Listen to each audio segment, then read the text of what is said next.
डोणगावला 85,000ची केबलची चोरी तर चांदवड पोलीस स्टेशनमध्ये चोरीची फिर्याद दाखल। चांदवड तालुक्यातील डोणगाव येथील गोकुळ वाघ यांच्या शेतामधील असलेले गोडवानमध्ये 3,500 मीटर लांबीची केबल वायर 85,000 रुपये किमतीची केबल अज्ञात चोरट्यांनी चोरून नेली आहे। या संदर्भात कुणाल ठाकरे वय वर्ष 33 राहणार मनमाड तालुका नांदगाव जिल्हा नाशिक यांनी चोरी झालेल्या संदर्भात चांदवड पोलिसात फिर्याद दाखल केली आहे।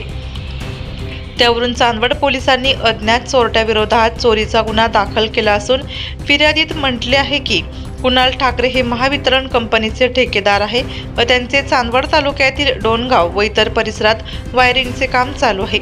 तर या चोरीचा तपास चांदवड पोलीस निरीक्षक कैलास वाघ यांच्या मार्गदर्शनाखाली चांदवड पोलीस करत आहेत। डीजे महाराष्ट्र न्यूज साठी मुख्य संपादक देविदास जाधव, चांदवड।